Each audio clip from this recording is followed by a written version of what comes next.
ज्ञानतिमिरन्धस्य ज्ञानञ्जनशलाकया चक्षुरुन्मिलितं येन तस्मै श्रीगुरवे नमः। कृष्णाय वासुदेवाय हरये परमात्मने प्रणतक्लेशनाशाय गोविन्दाय नमो नमः। तप्तकाञ्चन गौराङ्गी राधे वृन्दावनेश्वरी वृषभानुसुते देवी त्वन्मामि हरिप्रिये।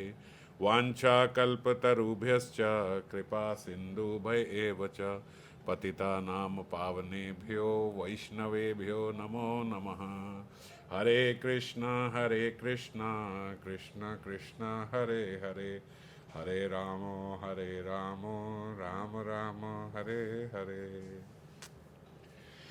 तो आज श्री श्री राधा रस सुधा निधि की श्लोक संख्या 150 पे हम लोग चर्चा करेंगे।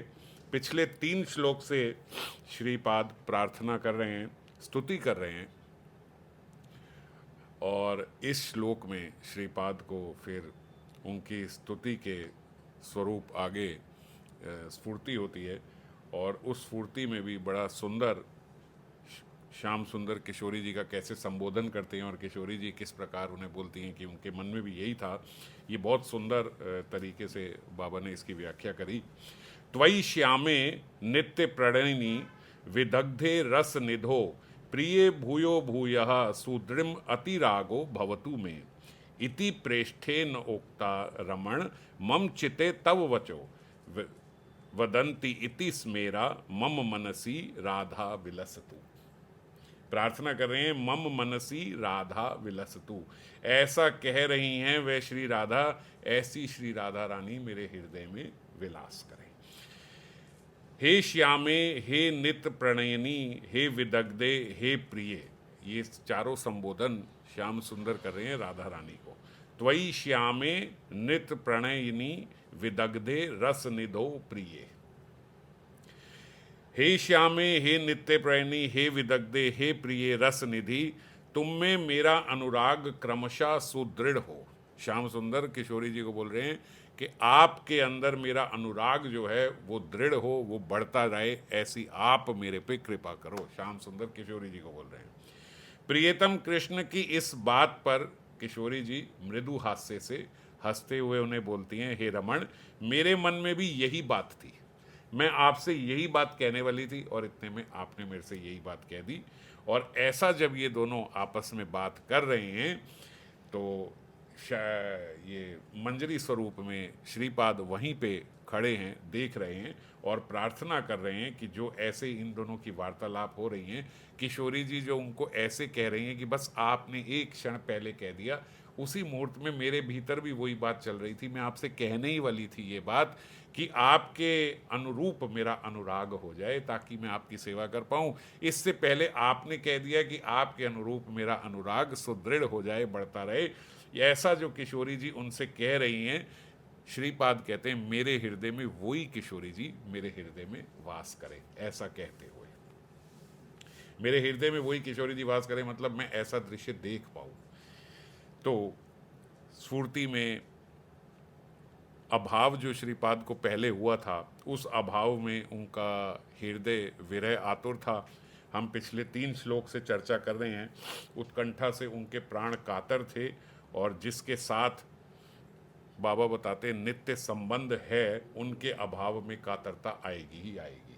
हम लोगों के भीतर ऐसी कातरता नहीं आती है क्योंकि हमारा जो संबंध है वो हम स्थापित कर नहीं पा रहे हैं। ऐसा नहीं है कि हमारा नित्य संबंध नहीं है, जितना नित्य संबंध श्रीपाद का है उतना ही नित्य संबंध हमारा भी किशोरी जी से है, परंतु हम लोग इसको रियलाइज़ नहीं कर रहे हैं। हम अपने देह आवेश में ही हैं, इसीलिए हम लोगों को ऐसी कोई स्फुरण नहीं होता, ऐसी कोई स्मृति भी नहीं होती। स्फुरण तो दूर की बात है, हमारे भीतर स्मृति भी नहीं आती, लेकिन हमें इस बात का कोई अभाव भी नहीं होता, कोई दुख भी नहीं होता। जिन्हें बाबा कहते जिन्हें थोड़ा भी साधन रस आस्वादन प्राप्त हुआ है, उनके हृदय में श्री राधा रानी के अभाव की थोड़ी बहुत अनुभूति होगी ही होगी। अगर थोड़ा बहुत भी किसी ने साधन रस का जो साधना करी है उस साधन रस का भी थोड़ा सा आस्वादन किया है, तो भी उनके भीतर राधा रानी के अभाव की थोड़ी बहुत अनुभूति होगी। तो अगर हमें किशोरी जी के अभाव की थोड़ी भी अनुभूति अभी नहीं होती है, इसका मतलब क्या है कि राग मार्ग छोड़ो, हम अभी साधन भक्ति भी सही से नहीं कर पाए हैं। राग भक्ति तो बहुत दूर की बात है। राग भक्ति के लिए भी आगे बताया है, देह दैहिक आदि का सुख स्वच्छंद कुछ भी अच्छा नहीं लगेगा। ये जो देह दैहिक आदि का सुख स्वच्छंद है, ये क्या है कि सुख स्वच्छंद मतलब जो हमारा शारीरिक आराम है, जो हमारा इंद्रिय जन्य आनंद है, समझ रहे हो, जो आनंद हम अपने इंद्रियों से भोगते हैं, ये शब्द स्पर्श ये सारे इत्यादि जो हैं, जो जन इंद्रियों से, आँखों से, कानों से, जो हम अच्छा सुनना चाहते हैं, अच्छा देखना चाहते हैं, ये सारे क्या हैं, इंद्रिय जन्य सुख हैं। ये इंद्रिय जन्य सुख हम लोग ज़्यादा से ज़्यादा अर्जित करना चाहते हैं, इसीलिए कह रहे हैं देह दैहिक आदि का सुख स्वच्छंद। स्वच्छंद मतलब हम स्वतंत्र होके भोग करना चाहते हैं, ये हमारी प्रवृत्ति हो गई। स्वतंत्र होके का क्या मतलब कि हम भगवान से अपने आप को स्वतंत्र करते हैं, तभी हम भोग भोगने का प्रयास करते हैं। अगर हम अपने आप को भगवान का ही अंश माने, उन्हीं का सेवक मानेंगे, उनकी हमेशा स्मृति हमारे भीतर रहेगी, तो हम उनसे अलग होके विलग होके आनंद नहीं लेना चाहेंगे। जैसे हमें पता है कि ये चीज़ें भोग लग सकती हैं, ये चीज़ें भोग नहीं लग सकती, ये बाहर का पता नहीं कहाँ का कैसा बना हुआ, किसने बनाया, कैसा है, मैं ऐसी जगह का खाना कैसे अपने ठाकुर को भोग लगाऊं, क्या ठाकुर पाएंगे, ये हम सोचते नहीं हैं। हम सोचते हैं ये मुझे यहाँ का बहुत अच्छा लगता है, लाए भोग लगाया खा लिया। इसको बोलते हैं स्वच्छंद स्वभाव। हम इंडिपेंडेंट हो गए, हम स्वतंत्र हो गए कि हमें अच्छा लग रहा है। अब देखो, जो नहीं भोग लगा रहे हैं, मैं उनकी तो बात ही नहीं कर रहा हूँ, वो तो बहुत ही अपने आप को स्वतंत्र समझे, हम उनकी तो चर्चा ही नहीं करें।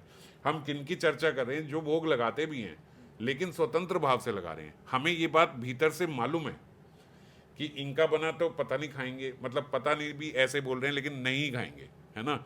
जो बाजार का कैसा सा बना हुआ है, किसने बनाया है, क्या उसने नहा धो के बनाया होगा, क्या उसने हाथ धो के बनाया होगा, ऐसा कुछ भी नहीं है। कैसे झूठा मूठा करके वो लोग तो टेस्ट वेस्ट करके कैसे करके शौचाचार का ध्यान रखा होगा, कुछ भी नहीं रखा होगा, उस किचन में कैसे होगा। तो हम इस बात को समझें कि वो वाला जो बना हुआ पदार्थ है वो कैसे भगवान उसको भोगेंगे, नहीं, उसको नहीं भोग लगाना चाहिए, वो नहीं पाएंगे, पर हम लोग अपने पाने के लिए उसको भोग लगा देते हैं। ना लगाने से कहते हैं ठीक है कि भगवान पाएंगे नहीं, पर दृष्टि तो पड़ गई, दृष्टि पड़ गई तो भी वो प्रसाद हो गया, है ना। लेकिन फिर भी जो राग मार्गी है, जो राग से भजन कर रहा है, भगवान का प्रेम से भजन, वो ये नहीं करेगा, वो ये स्वच्छंद भाव नहीं करेगा। वो देखेगा जो मेरे ठाकुर को पसंद है, जो श्याम सुंदर खाएंगे, जो निताई गौर खाएंगे, जो पाएंगे, उनके लिए बनाया गया होगा, मैं वो भोग लगा के मैं वो पाऊंगा। तो ये जो स्वतंत्र भोग की प्रवृत्ति है, इसको बोला गया सुख स्वच्छंद। देह दैहिक आदि का सुख स्वच्छंद है।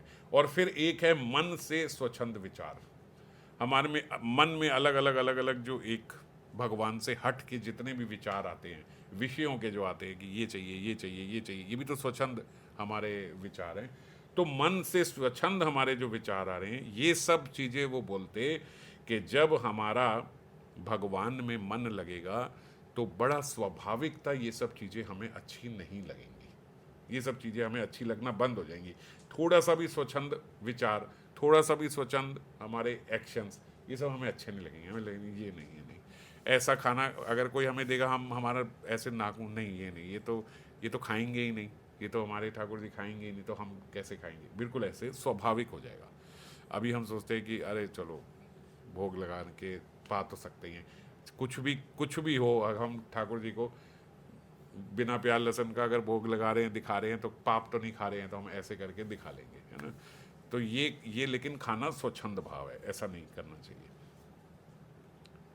लोभ मूला राग साधन में यदि अभिष्ट के अभाव की अनुभूति ना हो, उल्टे कृष्णेतर वस्तुओं में लालसा हो या चित्त उससे विक्षिप्त हो, तो उस राग साधना का बाबा बोलते फिर क्या मूल्य है, क्या मूल्य है ऐसी राग साधना का। जो हम बोलते हैं कि हम राग भजन कर रहे हैं, राग भजन होता क्या है, जो लोभ मूलक है, जो नियम मूलक है, वो साधन भक्ति है। जो भय मूलक है वो साधन भक्ति है। साधन भक्ति कैसे होती है, भय से होती है, नियम से होती है। पर राग भक्ति भय से या नियम से नहीं होती, राग भक्ति लोभ से होती है।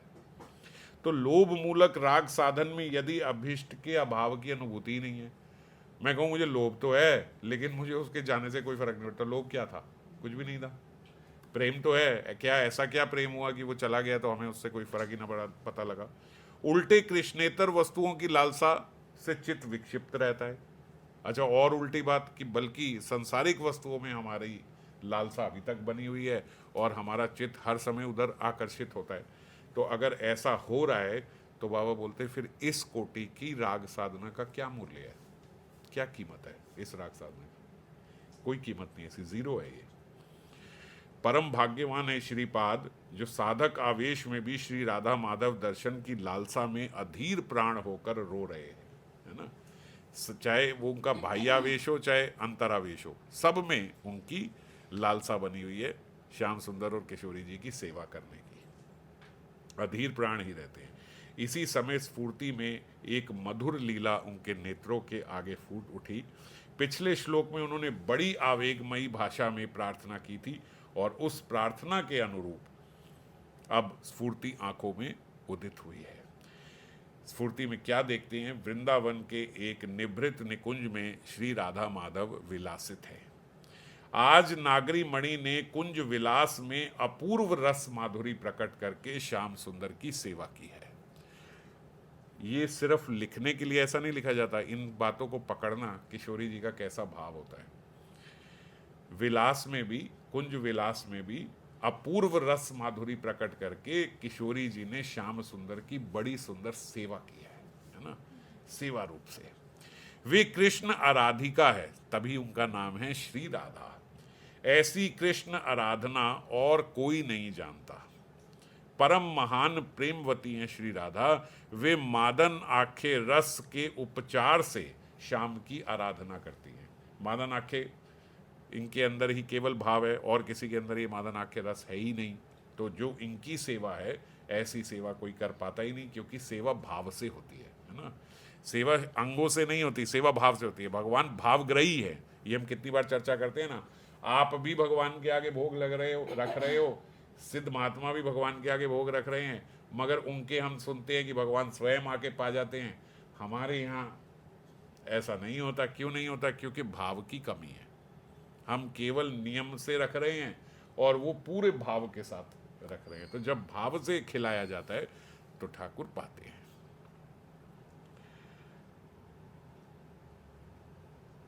वे मादन आखे रस के उपचार से श्याम सुंदर की आराधना करती हैं, तभी आराधना निरूपम होती है। आज श्याम सुंदर ने श्रीमती को रस निधि के रूप में अनुभव किया है। वे मनी मन सोच रहे हैं, श्रीमती जिस प्रेम अनुराग से मेरी सेवा करती है उसका लेश मात्र भी मुझ में नहीं है ना। श्याम सुंदर की ऐसी अपूर्व सेवा, ऐसी अपूर्व रस माधुरी किशोरी जी ने प्रकट की कि श्याम सुंदर ऐसा सोच रहे हैं कि ये प्रेम अनुराग से जैसे ये मेरी सेवा कर रही है, मेरे भीतर तो ऐसा लेश मात्र भी अनुराग नहीं है कि मैं रेसिप्रोकेट कर पाऊं। श्रीमती के उस प्रेमानुराग को यत किंचित प्रतिदान कैसे दिया जा सकता है, इसके बारे में कृष्ण चिंतन कर रहे हैं। देखो, जब हम किसी के साथ रहते हैं तो ऐसा होता है ना, यार जितना ये मेरे साथ करते हैं, कितना प्रेम ये मेरे साथ है, मैं थोड़ा तो रेसिप्रोकेट कर सकूं, है ना। तो थोड़ा रेसिप्रोकेट करने के लिए मैं क्या करूं, मैं कैसा बनूं, ऐसा श्याम सुंदर अभी सोच रहे हैं। यहाँ बाबा उदाहरण देते हैं 10वें स्कंद के 32वें अध्याय के 21वें श्लोक का। ये 32वां अध्याय जो है, ये वो है जब रास के बाद सारी जो गोपियां हैं उनको श्याम सुंदर प्रकट होके मिले थे। 31 में गोपी गीत है, 32 में गोपी गीत के बाद श्याम सुंदर प्रकट हो गए ब्रजंगनाओं के सामने। तो जब ब्रजंगनाओं के सामने प्रकट हुए, इस अध्याय का शायद ये आखिरी या एक आखिरी से एक पहले वाला श्लोक है जो बाबा यहाँ रेफरेंस दे रहे हैं, 21 या 22, बस इतने ही श्लोक हैं इसमें। तो जब श्याम सुंदर ब्रज गोपियों के समक्ष प्रकट हुए तो वो कहते उनसे कि हे प्रियतम कृष्ण, लोग प्रेम 3 प्रकार से करते हैं। पूरा तो अध्याय में नहीं पढ़ रहा हूँ, थोड़ा सा आपको बस रेफरेंस बता रहा हूँ, जैसे बाबा ने बताया कि प्रेम 3 प्रकार से होता है ना। जो पहले लोग कौन से होते हैं? बोले जो बदले में प्रेम चाहते हैं, वो आपसे प्रेम करते हैं तो आपसे प्रेम चाहते भी हैं। आप उनसे प्रेम करोगे तो वो आपसे प्रेम करेंगे, जितना आप उनसे प्रेम करोगे उतना वो आपको प्रेम करेंगे। ऐसे लोग होते हैं। एक श्रेणी तो ऐसे लोगों की है। दूसरी श्रेणी कैसे लोगों की है? जो आपसे प्रेम की उपेक्षा नहीं रखते, कोई अपेक्षा नहीं है आपसे, कोई एक्सपेक्टेशन नहीं है, वो आपको प्रेम करेंगे, उनका स्वभाव है, वो आपसे प्रेम करेंगे। आप उतना करते हो या नहीं करते हो इससे उन्हें फर्क नहीं पड़ता, वो आपसे प्रेम करते ही हैं। दूसरी श्रेणी इनकी। और तीसरी बोलते हैं वो ऐसे हैं कि आप उनसे जितना मर्जी प्रेम कर लो वो आपसे प्रेम नहीं करेंगे, वो अपना मस्ती रहेंगे, आप कुछ भी करो वो वैसे रहेंगे।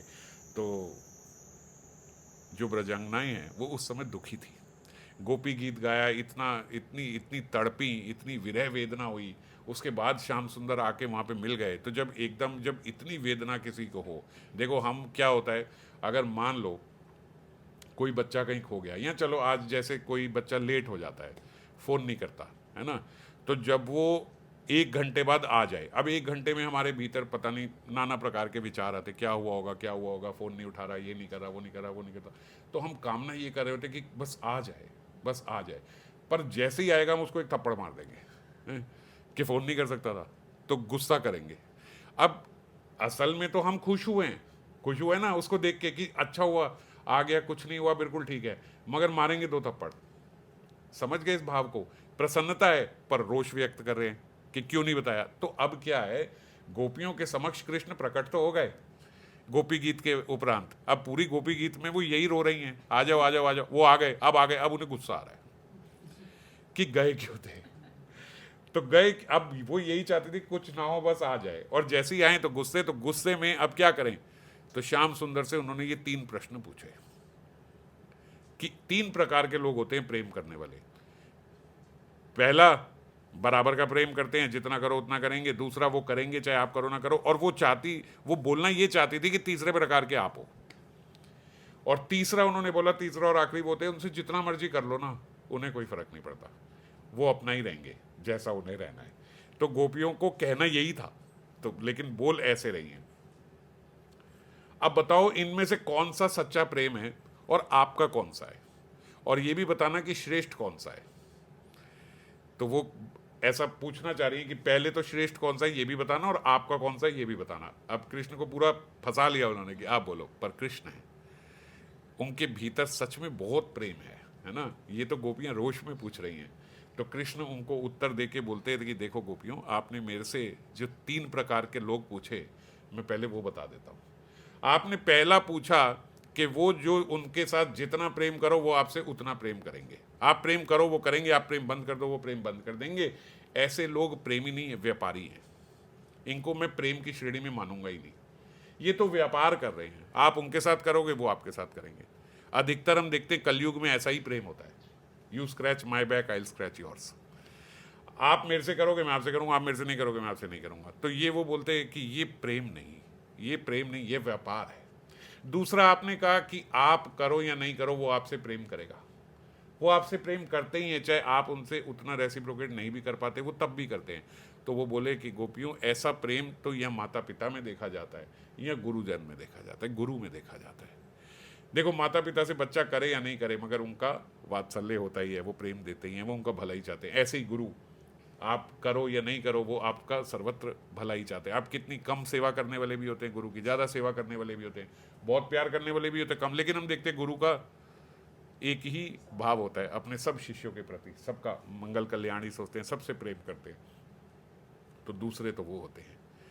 तीसरे आपने कहा कि आप करो या ना करो वो आपसे नहीं करेंगे। तीसरे, अब वो भी समझ रहे हैं कि ये मुझे इस श्रेणी में लाना चाह रही है, तो वो कह रही है देखो इस श्रेणी में 2 लोग होते हैं।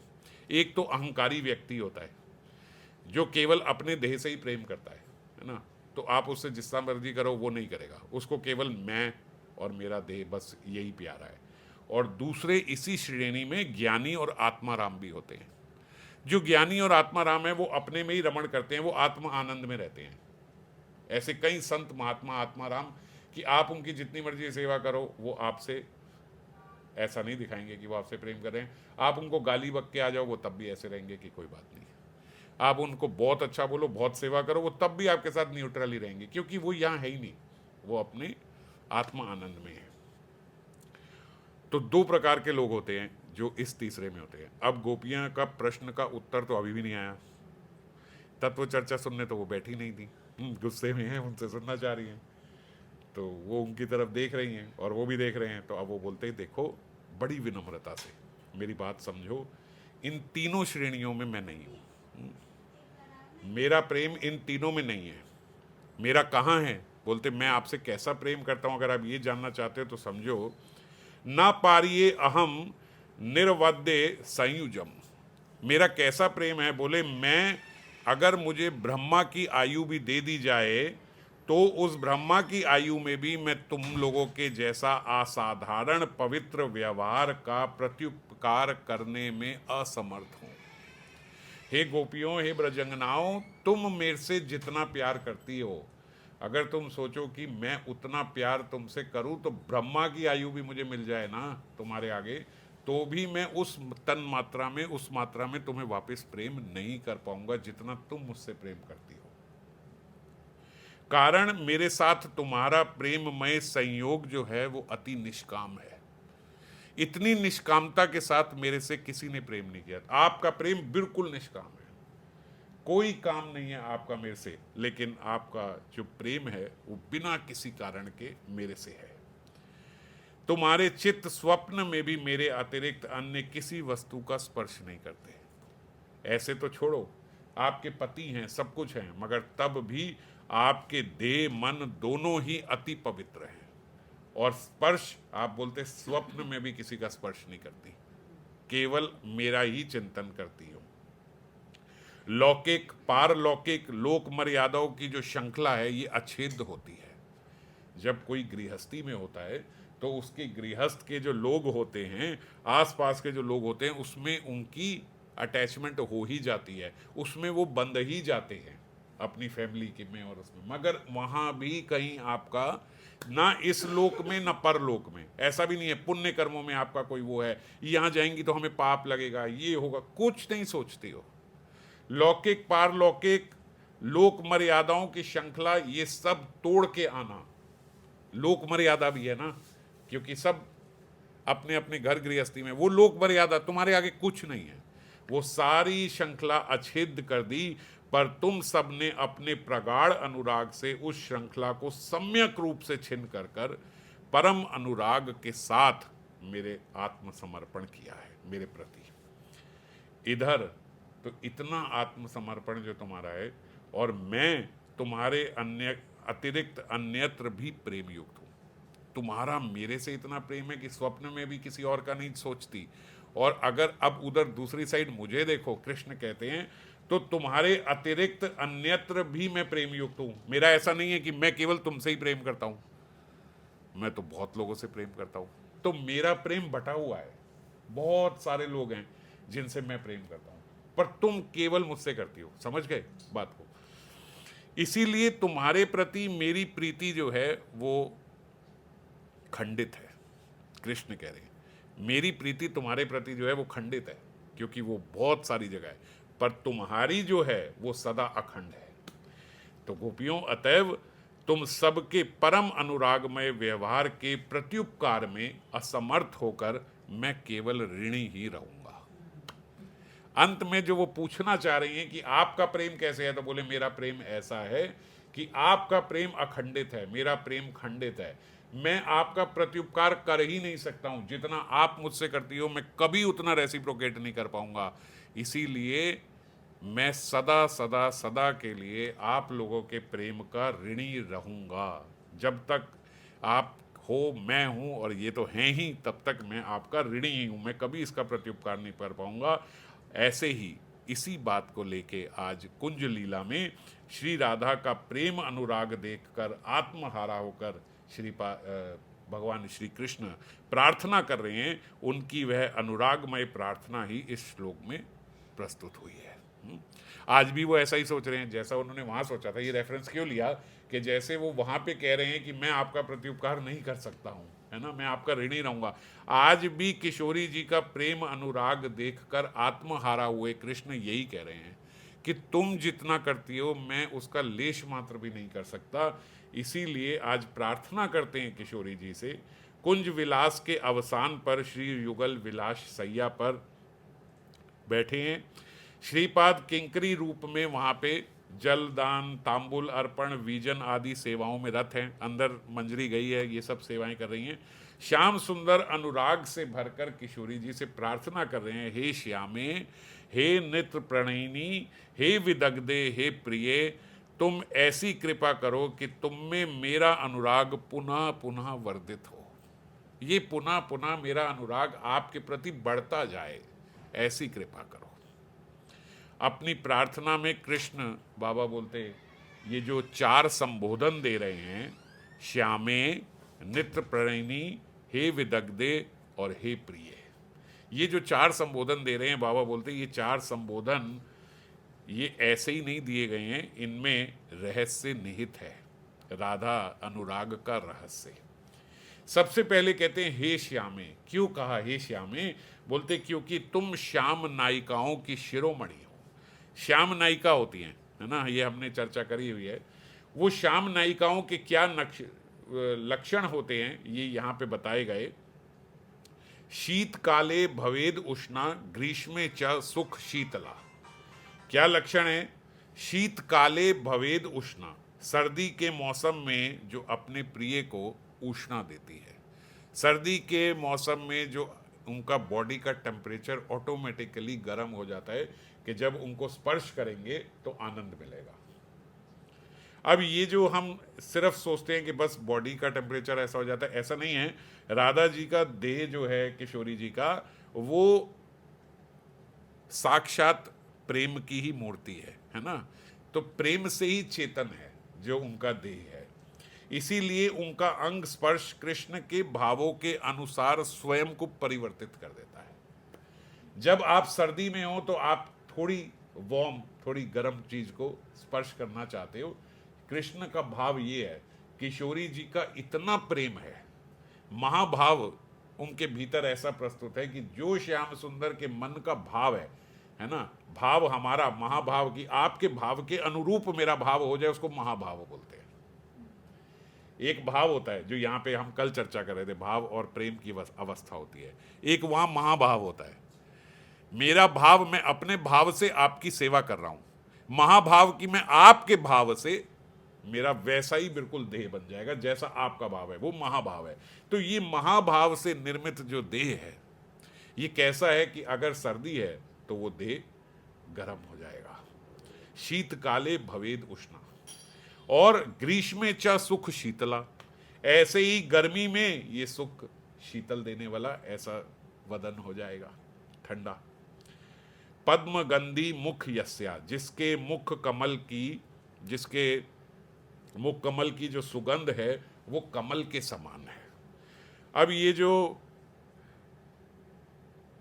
किशोरी जी का मुखमंडल कमल के समान सुगंधित है, पर यह सुगंध केवल ऐसी भौतिक सुगंध नहीं है। बस ये इसका अर्थ नहीं है कि उनके मुख कमल में से कमल की सुगंध आ रही है, किशोरी जी के मुख से कमल की सुगंध आ रही, बस ये नहीं कह रहे।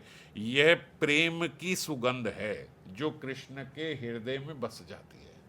ये सुगंध केवल कमल, अगर केवल कमल हो तो लीला कमल लेके तो चल ही रहे हैं। श्याम सुंदर के पास कमल की कमी थोड़ी है, जगह जगह पे ब्रज में कमल है, उनका श्रृंगार कमल से होता है, कमल के हार हैं, वो खुद कमल नेत्र हैं, कमल नयन है, कमल मुख है, नाभि पे कमल है तो उनको कमल की गंध से क्या आकर्षण? तो बोले ये जो कमल है, ये कमल वो नहीं है, ये प्रेम की सुगंध है जो कृष्ण के हृदय में बस जाती है। जब वे राधा के मुख की ओर देखते हैं तो वृंदावन का सारा वातावरण जो है उसमें कमल की गंध आ जाती है। श्याम सुंदर जो ही किशोरी जी की ओर देखते हैं तो उनके देखने मात्र से, किशोरी जी का मुख देखते ही सारा वातावरण ऐसा हो जाता है कि सारा वातावरण सुगंधित हो जाता है और कमल की सुगंध आती है। इसलिए कहा गया पद्म गंधी मुख यस्या। अकाले वंजुलो यस्या पाद घातेन पुष्पति, यानी जिसके चरण स्पर्श से, पाद घातेन पुष्पति, जिसके चरण स्पर्श से वंजुल वृक्ष अपने काल के विपरीत भी पुष्पित हो जाता है। अभी उसका मौसम नहीं है उस वृक्ष में पुष्प लगने का, लेकिन किशोरी जी के जैसे ही चरण उसके समीप पड़े, वृक्ष कैसा होता है, वृक्ष दिख तो रहा है यहाँ ऊपर बस इतनी सी उसकी डंडी है, पर नीचे बहुत सारी उसकी जड़ें होती है ना, बहुत दूर दूर तक जड़ें जा रही होती हैं। अगर आप छोटा सा देखो, जैसे ये पौधा है, इसको हम छोटा सा देखें, ये ऐसे दिख रहा है बस यहाँ एक डंडी है, पर जब हम देखते हैं, लगाते हैं, तो इसके नीचे बहुत सारी जड़ें फैली होती हैं। ये इस वाले में, ये पूरे इस गमले में, सब में पूरी जड़ें फैली हुई है। तो वृक्ष जो होता है उसकी जड़ें बहुत आगे तक जा रही होती है। किशोरी जी का जैसे ही चरण पड़ता है उस वृक्ष के आसपास भी, तो उस वृक्ष में पुष्प आ जाते हैं, चाहे वो ऋतु है या नहीं है, मगर वो पुष्पित हो जाता है वो वृक्ष जो है।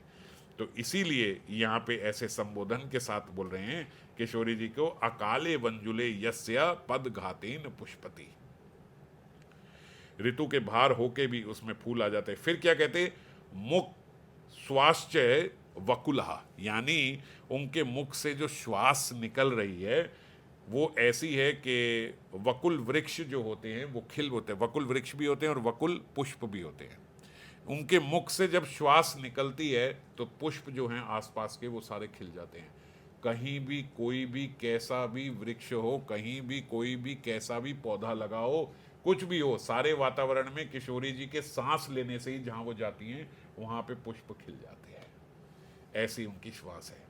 और ये ऐसे, ये परिकल्पना नहीं है, ये कविता में कोई महाजन नहीं बोल रहे हैं महाराज, ये बात बोली गई है भक्ति रसामृत सिंधु, ये सत्य फैक्ट बताए गए हैं कि श्याम नायिकाएं ऐसी होती हैं। और किशोरी जी जो हैं वो श्याम नायिकाओं की मुकुटमणि है ना। तो उनके ये गुण हैं, स श्यामा परिकीर्तिता, ऐसी श्याम नायिकाएं होती हैं, ऐसी नायिका श्यामा नाम से प्रसिद्ध है। और किशोरी जी अब राधा के मुख से जो मधुर वाणी या हंसी की झंकार निकलती है, तो उसके रस से इधर उधर जहां आप देखोगे वहां पुष्प खिल जाते हैं। यह ये दर्शाता है कि किशोरी जी की मुस्कान इतनी मधुर है, संपूर्ण प्रकृति उनके साथ सिंक हो जाती है, पूरी प्रकृति उनके साथ झूम उठती है। अगर किशोरी जी कहीं आई हंसी, तो उनके हंसने से क्या वाइब्रेशन है, उनके हंसने की ऐसी वाइब्रेशन कि सारी प्रकृति उनके साथ एकदम सिंक होके खिल जाती है। एक वृक्ष या एक पौधा हम देखते हैं कि कब ऐसे लगता है कि ये प्रसन्नचित्त है, जब उसके भीतर से पुष्प आने लगते हैं, है ना, शहद वर्षण होने लगता है उनके भीतर से, तो ऐसा लगता है ना कि हाँ अब बड़ा अच्छा मौसम आया है। जब बड़ा अच्छा वेदर होता है, बारिशें होती है, सब होती है, तो हम देखते हैं ना जगह जगह एकदम हरियाली हो जाती है। तो ऐसे किशोरी जी जहाँ जाती है वहाँ हरियाली नहीं होती, वहाँ सब पुष्प खिल जाते हैं, कमल की गंध आने लगती है, सुगंधित हो जाती है, वातावरण सारा ऐसा हो जाता है। गर्मी है तो ठंडी हवा चलने लगेगी, अगर सर्दी है तो थोड़ी गर्म हवा चलने लगेगी, बिल्कुल वातावरण अनुकूल हो जाएगा, जैसा किसी को चाहिए वैसा हो जाएगा। ये होती है श्याम नायिकाएं। और किशोरी जी इनकी मुकुटमणि। तो वो बोलते, हे श्यामे, मैं सर्वदा सुखद तुम्हारे अंग स्पर्श से आनंदित होकर तुम्हारा एकांत वशीभूत बना रहूंगा। ये श्याम सुंदर बोल रहे हैं, आपके अंग स्पर्श से आनंदित होकर। आप समझ गए ना क्यों अंग स्पर्श से आनंदित होकर, क्योंकि श्यामा नायिका है, उससे आनंदित होकर तुम्हारा एकांत वशीभूत बना रहूंगा। आंख मिचोनी आदि जब हम खेल रहे होंगे, उस खेल में यह देखकर कि तुम्हारे गमन पथ पर पाद स्पर्श और मुख सौरभ से अशोक वकुल आदि वृक्ष प्रस्फुटित हो गए। ये अब समझ गए ना, क्योंकि श्याम नायिका है तो आंख मिचोनी खेल रहे हैं, पर वो जहां जहां चल रही हैं वहां वहां के पुष्प जो है वो खिलते चले जा रहे हैं। मैं अनुराग से भरकर तुम्हारा अनुसरण करूंगा। जितनी मर्जी महाराज आंख मिचोनी खेल लो, कैसे कैसे पता लग जाएंगी। किशोरी जी जहां जाएंगी वहां पुष्प खिल जाएंगे, किशोरी जी जहां जाएंगी वहां ऐसा सौरभ हो जाएगा, कमल जैसी गंध आने लगेगी। अब कैसे खिलेंगी आंख मिचोनी?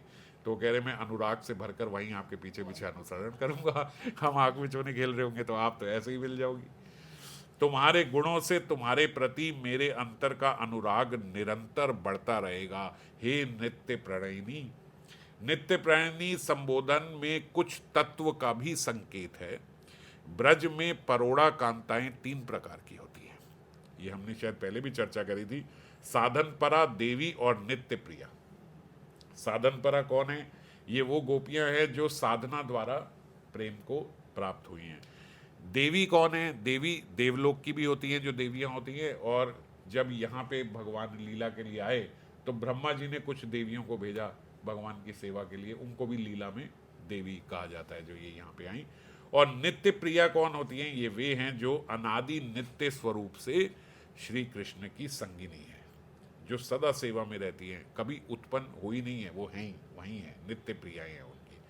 और इन्हीं नित्य प्रियाओं में दो शिरोमणि हैं, एक किशोरी जी और एक चंद्रावली।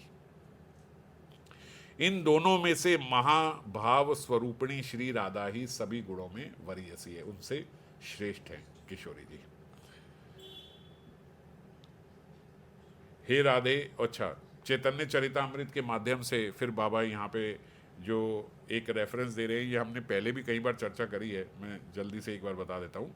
कृष्ण कांतागण देखी त्रिविध प्रकार, कृष्ण कांता 3 प्रकार की हैं। एक लक्ष्मी गण पूरे महिषी गण आर, व्रजांगना रूप आर कांतागण सार।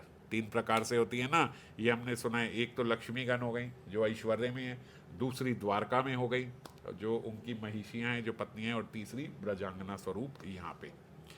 श्री राधिका हईते कांता गणेर विस्तार, अवतारी कृष्ण जय छे करे अवतार। जैसे अवतारी कृष्ण ने अवतार लिए हैं कहीं, ऐसे ही श्री राधिका हईते कांता गणेर विस्तार। ये सारी जितनी कांताएं हैं, ये किशोरी जी का ही विस्तार है असल में। अंशिनी राधा हईते 3 गणेर विस्तार, लक्ष्मी गण तार वैभव विलास विलास अंश रूप, महिषी गण वैभव प्रकाश स्वरूप, आकार स्वभाव भेदे व्रज देवी गण। किशोरी जी ने तीनों में अपना विस्तार किया है। लक्ष्मी गण में वैभव विलास है, महिषी गण में वैभव का प्रकाश है, और फिर आकार स्वभाव भेदे ब्रज देवी गण। आकार और स्वभाव के भेद से ब्रज की देवियां बनी हैं, सब उनकी काया स्वरूप ही हैं। काय वेऊ स्वरूप तार रसेर कारण, बहु कांता बिना नाहे रसेर उल्लास, लीलार सहाय लागी बहुत प्रकाश। लीला के लिए बहुत विस्तार किया है, क्योंकि लीला में तो बहुत सारे लोग होने चाहिए, एक दो से बात बनेगी नहीं, तो इसीलिए उनके कायव्यू स्वरूपी ही हैं सारी कांताएं जो हैं किशोरी जी की। अलग अलग आकार और अलग अलग स्वभाव से उन्होंने विस्तार किया है। लीलार सहाय लागी बहुत प्रकाश, तार मध्य ब्रजे नाना भाव रस भेदे, कृष्ण के कराए रसादिक लीला आस्वादे। ये क्यों कराए? इतने सारे भाव और इतने सारे रस के भेद क्यों करे? अलग अलग भाव अलग अलग रस से कृष्ण के कराए रसादिक लीला स्वादे। कृष्ण को अलग अलग रस देने के लिए, अलग अलग लीलाओं का आस्वादन देने के लिए इतना सारा किशोरी जी ने इतनी व्रजांगनाओं में, इतने रसों में, इतने भेद से अपना विस्तार किया है। गोविंद गोविंदानंदिनी राधा, गोविंद मोहिनी, गोविंद सर्वस्व सर्वकांता शिरोमणि। इसीलिए श्याम सुंदर कहते, हे राधे, इस प्रकार कितने ही रूपों में तुम मेरी सेवा कर रही हो। सिर्फ इस बात को समझाने के लिए बाबा ने ये पीछे रेफरेंस दिया है, वरना हम ये कैसे समझते? हम कहते किशोरी जी तो किशोरी जी हैं, कितने भाव। तो इसीलिए ये सब बताया, सारा विस्तार किशोरी जी ने ही किया है। हे राधे, इस प्रकार कितने ही रूपों से तुम मेरी सेवा कर रही हो। मेरे प्रति तुम्हारा जो अनुराग सिंधु है, मुझ में उसकी एक बिंदु भी नहीं है। आपका इतना अनुराग है मेरे पे। तभी कहता हूं, हे अनुरागवती, तुम्हारे मेरे प्रति मेरा अनुराग निरंतर बढ़ता रहे। तुम्हारे प्रति मेरा जो अनुराग है वो निरंतर बढ़ता रहे, यही प्रार्थना कर रहे हैं अलग अलग संबोधनों के साथ श्याम सुंदर। फिर कहते, हे विदग्धे, तुम्हारे वीणा वादन, जो तुम वीणा बजाती हो, पाशा क्रीड़ा, जो तुम पासे की गेम हम जो खेलते हैं, रति केली हो, आदि की वैदग्धी एक्सपर्टनेस में मेरा सतत पराभाव ही रहता है। किसी भी चीज़ में, चाहे वो विलास हो, चाहे वो हम गेम खेल रहे हो, चाहे कुछ भी हो, चाहे सेवा हो, चाहे वीणा वादन हो, मैं आपसे पीछे ही हूँ, मेरा पराभाव ही रहता है। कारण तुम्हारी विलास वैदग्धी समूह इतनी अनुराग मंडित है कि मुझ में उस अनुराग का नितांत अभाव है। हर चीज में आप आगे कैसे हो? क्योंकि आपकी हर चीज अनुराग मंडित है। आपका अनुराग ज्यादा है और मेरे अनुराग का नितांत अभाव रहता है। तभी मैं तुमसे एक बिंदु अनुराग की प्रार्थना कर रहा हूं। फिर कहते, हे प्रिय, प्रिय एव वर्णियो भवती। ये उपनिषद का बहुत ही फेमस लाइन है जो यहाँ पे बोल रहे हैं, प्रिय एव वर्णियो भवती, यानी कि केवल प्रिय ही वर्णीय होता है। जो अपना प्रिय होगा वही वरणीय होगा, है ना। या फिर यूं समझ लो कि अपने प्रिय को ही वर्ण करना चाहिए जो प्रिय हो। तो बोलते प्रिय एव वर्णियो भवती, ऐसा कहा गया। मैं, श्याम सुंदर कह रहे मैं तो अणुमात्र प्रियता के आगे विकृत हो जाता हूँ, है ना। मुझे तो श्याम सुंदर का अब ये सुंदर स्वरूप है, यहाँ पे वो अवगुण के रूप में भी बता रहे हैं ये उनका गुण है। वो बोलते मुझसे तो कोई थोड़ी सी भी प्रीति करता है ना, यहाँ तो उपनिषद में तो ये लिखा है कि जो प्रिय हो, आपसे प्रेम करता हो, उसका वर्ण करना चाहिए। मेरा क्या है, मुझे तो कोई जरा सा झूठा भी बोल देना कि मैं आपसे करता हूँ तो मैं उस पर बिक जाता हूँ मेरा तो ऐसा स्वभाव है। फिर तुम तो परम महान प्रेमवती हो, तुम्हें वर्ण कैसे किया जाए मुझे पता नहीं है ना। अब वो कहते हैं मैं आपको उसी कैटेगरी में डाल दूं, ऐसा तो उचित नहीं है। मेरे से कोई जरा सा बोलता है कि ठाकुर जी मैं आपका हूं, मैं तो उसका हो जाता हूं, मैं तो इतनी जल्दी हो जाता हूं। झूठा कहे साचा होए, कोई झूठे भी बोल दे तो मेरा उसके प्रति प्रेम हो जाता है। और आप तो मेरे प्रति जो है इतना परम महान प्रेम रखती हो, तो मैं आपके लिए और क्या करूं। अब क्या करूं मैं आपके लिए, क्योंकि तुम यही कृपा करो कि तुम्हें वर्ण करने की मेरी सभी चेष्टाएं अनुरागमय हो जाएं। श्याम सुंदर किशोरी जी को कह रहे हैं, आप मेरे पे ये कृपा करो कि आपको वर्ण करने के लिए मेरी सभी चेष्टाएं अनुरागमय हो जाएं। तुम रस निधि हो, तुम्हें तुम्हारे मादन रस के सागर में पड़कर मैं डूब और उतरा, मतलब डूब रहा हूं ऊपर आ रहा हूं, डूब रहा हूं ऊपर आ रहा हूं, ऐसा गोते लगा रहा हूं मैं तुम्हारे मादन रस के सागर में। तुम्हारी कृपा ही मेरी नौका है, इस प्रकार से मानो वो कह रहे हैं। अपनी कृपा का अवलंबन देकर सिंधु पार ले चलो। मैं इस सिंधु में गोते खा रहा हूँ आपका जो है, इसमें मेरे को अगर पार लेके जाना है तो मेरी को पार कराने की नौका केवल आपकी कृपा ही है। मुझे तुम ही पार यहाँ से करा सकती हो।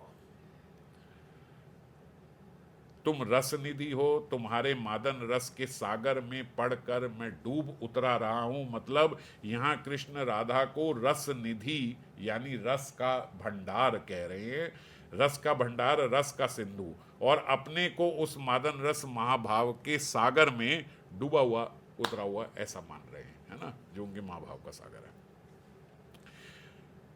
एक महाजन कहते हैं तोया अनुराग प्रेम समुद्रे डूबे आछी आमी आमार तुलिया कर पारे। यही जो यहाँ पे समझाया उसी का बंगाली में जो एक महाजन का वर्ष है वो बाबा यहाँ रेफरेंस के लिए दे रहे। इसका भावार्थ ये है कि हे राधे, मैं तुम्हारे प्रेम सागर में डूब गया हूँ, तुम ही मुझे निकाल कर पार कर दो। योगी भोगी सबने तुम्हारे लिए बहुत कुछ त्याग किया है, मैं तो तुम्हारे प्रेम में जादूगर सा बन गया हूँ, ओझा बन गया हूँ। ओझा क्यों बोलते हैं, बोले जादूगर ऐसे बना दिया है जो घर घर में जाकर तुम्हारा नाम लेता है। जैसे ओझा होते हैं ना, जादूगर इधर उधर गली में घूमते हैं, तो ऐसे थोड़ा परिहास में जो श्याम सुंदर हैं वो बोल रहे हैं तुम्हारे कारण मैं घर घर घूमता रहता हूँ, मैं ऐसा हो गया हूँ। यहाँ इनका दैन्य और थोड़ा मजाक वो काव्य में ऐसे आ रहा है, तुम्हारे कारण ही मैं ब्रज की गलियों में गली गली घूमता हूँ। गोपियों में जितने भी, मतलब गोपियों के रूप है जितनी भी गोपियाँ हैं, उन सब से प्रेम की भीख मांगता हूँ। तुम्हारे प्रेम में मैं ऐसा हो गया हूँ कि एक से दूसरे से तीसरे से चौथे द्वार जा जाके भिखारियों की तरह घूम रहा हूँ किशोरी जी। ये सब तुम्हारे प्रेम में मैं ऐसा हो गया हूँ। इतना करके भी लगता है कि तुम्हारे अनुराग के अनुरूप कुछ भी नहीं हुआ। इतना सब मैं कुछ भी कर लूँ पर ऐसे लगता है कि जितना अनुराग आपका मेरे प्रति है उसके अनुरूप तो कुछ भी नहीं हुआ। तभी कहता हूँ हे प्रेममयी, ऐसी कृपा करो कि तुम्हारे प्रति मेरा अनुराग थोड़ा बढ़े। प्रियतम श्याम सुंदर के मुख से अब किशोरी जी ये सब जो सुन रही है, इतनी प्रणय रस मिश्रित बातें सुनकर किशोरी जी के चेहरे पे हंसी आ गई, हास्य रेखा स्फुरित हो गई। हे रमण, तुमने मुझे सर्वदा अनिर्वचनीय आनंद रस में मग्न किए हुए हो। हमेशा आप ऐसे आनंद रस में मुझे निमग्न करते हो। पर मेरी बात सुनो, तुमने ये सारी बातें जो मुझसे कही ना, पर तुम्हारे कहने से ठीक पहले, एक मुहूर्त पहले मेरे मन में भी यही सब बातें चल रही थी। मेरी यही सब कहने की इच्छा हुई थी। मुझे भी सदा यह लगता है कि तुम्हारे प्रेम के अनुरूप मैं तुम्हारी सेवा नहीं कर पा रही। श्याम सुंदर क्या कह रहे हैं कि तुम इतनी सेवा कर रहे हो कि मेरे अंदर उसका लेश मात्र भी अनुराग नहीं, इतने अनुराग से तुम मेरी सेवा कर रही हो। और किशोरी जी उधर क्या समझ रही हैं कि जैसे आप हो, आपके अनुरूप तो मैं सेवा कर ही नहीं पा रही हूं, तभी मैं प्रार्थना करती हूं कि तुम्हारे प्रति मेरा अनुराग बढ़े। ये किशोरी जी कह रही, बस मैं ये बोलने ही वाली थी और इतने में आपने ये बात कह दी। मैं ये सब बातें तुमसे कहने जा ही रही थी कि तुमने कह डाली। इससे क्या पता लगता है? इससे परस्पर के प्रति अनुराग में दोनों की अतृप्ति और दोनों की एक प्राणता का परिचय मिलता है। जैसे हम कहते हैं ना, दो जिस्म एक प्राण, तो एक प्राणता कैसे है कि दोनों सेम ही सोच रहे हैं और दोनों के भीतर दोनों की सेवा के लिए अतृप्ति है, पूर्ण नहीं हुए हैं। यही अनुराग का लक्षण है। उनको लगता है कि मैं कुछ भी नहीं कर पा रहा, किशोरी जी को लगता है कि मैं कोई वैसे ही सेवा नहीं कर पा रही। श्रीपाद किंकरी रूप में सेवा करते करते वहां भीतर ये वाणी सुन रहे हैं और रस के सागर में गोते लगा रहे हैं। सहसा उनके स्फुरण में विराम आ गया। वे प्रबल दैन्य से भरकर फिर सोच रहे हैं, ऐसी श्री राधा के साक्षात दर्शन हो, ऐसा तो मेरा सौभाग्य नहीं है। अब फिर दैन्यता उनके भीतर आ जाती है और उन्हें ऐसा लगता है कि ऐसा तो नहीं हो सकता कि ऐसी वार्ता मैं किसी दिन सुन पाऊँ, ऐसे किशोरी जी के मुझे किसी दिन दर्शन हो। स्मित मुखी रस निधि श्री राधा स्मरण में ही मेरे अंतर में ऐसी क्रीड़ा करे। बस मैं इसी की प्रार्थना, तभी वो प्रार्थना करें ना कि आप ऐसी मेरे हृदय में प्रकट हो जाओ। तो बस मेरे हृदय से यही प्रार्थना है कि आप ऐसी, मैं साक्षात तो नहीं देख पाऊंगा, पर आप मेरे हृदय में इसी रूप में प्रकट हो जाओ। इसी प्रार्थना के साथ आज ये पूर्ण हुआ। कल फिर आगे चर्चा करेंगे। जय श्री राम।